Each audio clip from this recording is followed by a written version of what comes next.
Barrister Aitzaz Ahsan ने लाहौर में होने वाली माहिरीन आइन और कवानीन की गोल मेज़ कॉन्फ्रेंस में मीडिया से बात करते हुए पाकिस्तान की हुकूमत और ताकतवर इदारों को ये वार्निंग दे दी है कि अगर सुप्रीम कोर्ट के 14 मई को इलेक्शन के हुक्म पर अमल दरामद ना हुआ तो फिर से 2007 जैसी वकला तहरीक चल सकती है।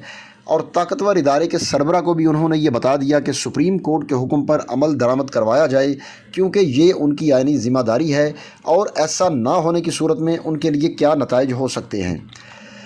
अभी हम आपको एतजाज़ अहसन का वो क्लिप सुनवाने जा रहे हैं जिसमें उन्होंने लतीफ़ खोसा के साथ बैठ कर ये तमाम बातें मीडिया से की हैं, जिनके बाद हुकूमती सफ़ों में तशवीश की लहर दौड़ गई है, क्योंकि वकला तहरीक का सामना मुशर्रफ जैसा डिक्टेटर नहीं कर सका था। तो इस तरह 13 पार्टीज़ की महलूत हुकूमत जो इंतहाई कमज़ोर है, वो हुकूमत इस तहरीक का सामना कैसे करेगी। इसके अलावा एतजाज़ अहसन ने यह भी कहा कि अदलिया में दरार पड़ चुकी है, पार्लियामेंट और अदलिया में तरीही जंग शुरू हो चुकी है। उनका ये भी कहना था कि सियासी जमायतें आपस में दस्तो गिरेबां हैं। अब ये आलम है कि बेंच की तश्कील देख कर ही बताया जा सकता है फ़ैसला किस साइड का होगा। इदारे दस्तो गिरेबां हैं तो हमें सोचना होगा कि सियासी उमूर अदलिया में दाखिल हो गए, सियासी उमूर को पार्लियामेंट में रहना चाहिए। उन्होंने ये भी अफसोस का इजहार किया कि यह मामला इंतहाई संगीन सूरत हाल इख्तियार कर चुका है। अदलिया आइन की तशरीह करती है तो पार्लियामेंट तरमीम ले आती है, पार्लियामेंट तरमीम करती है तो अदलिया उसकी तशरीह करना शुरू कर देती है। ये अभी आप एतजाज़ अहसन का क्लिप सुने और देखें कि उन्होंने कैसे हुकूमत को वार्निंग दी कि अगर 14 मई को इलेक्शन ना हुए तो हुकूमत के लिए क्या कॉन्सिक्वेंसेस हो सकते हैं। आखिरी बात अर्ज करना चाहता हूँ, ये ज़रा इम्पोर्टेंट है। मुझे 1.5 महीना पहले मीडिया ने पूछा कि क्या सुप्रीम कोर्ट के फैसले पर अमल दरामद हो जाएगा। मैंने कहा क्यों, आपको क्यों शक है?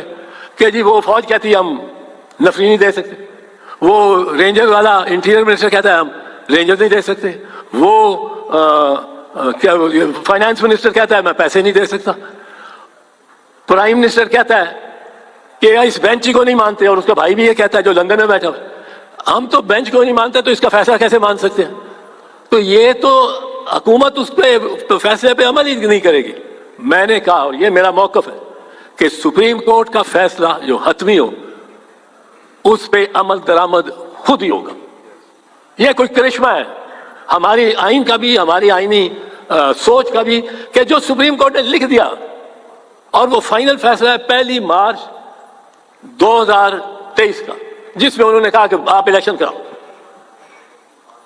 वो फैसला, उसमें तरमीम थोड़ी सी हुई है 4 अप्रैल के फैसले से, कि उन्होंने सुप्रीम कोर्ट ने कह दिया कि 14 मई तक इलेक्शन।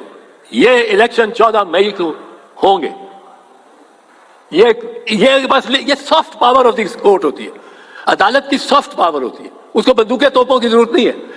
ये अगर लिख दिया है कोर्ट ने और उमर अता बंदयाल ने कि इलेक्शन 14 मई को होंगे, तो इलेक्शन 14 मई को होंगे। सिपा सालार भी करवाएगा, प्राइम मिनिस्टर भी करवाएगा, सब करवाएंगे। और अगर कोई प्राइम मिनिस्टर या 3-4 लोग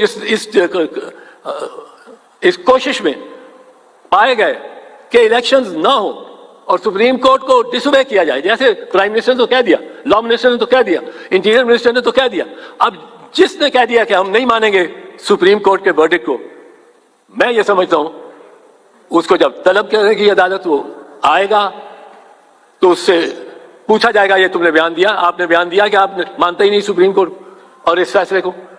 वो यहां या ना करेगा, हाँ ही करनी पड़ेगी, तो वहीं कन्विक्ट होगा। अगर वो ना करेगा तो नेक्स्ट डे एविडेंस बुला लिया जाएगा उसको कन्फ्रंट करने के लिए।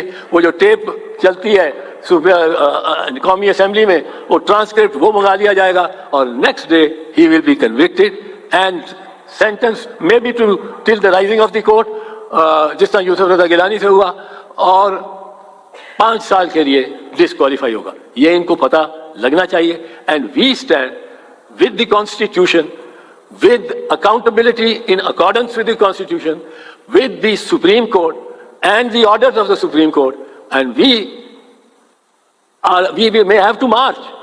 अगर ये डिफाइंस सुप्रीम कोर्ट की सिपा सालार और उसके इदारे की तरफ से भी होना शुरू हो जाती है, और इस वक्त ये बड़े मुतमईन है कि सिपा सालार हमारे साथ है, पर मैं कहता हूं अगर ये ऑर्डर सुप्रीम कोर्ट का रहे, कोई दुनियावी ताकत नहीं है जो उसको डिफाई कर सकती है। the Supreme Court has to be obeyed, and we have to support this particular effort of forcing people and the powerful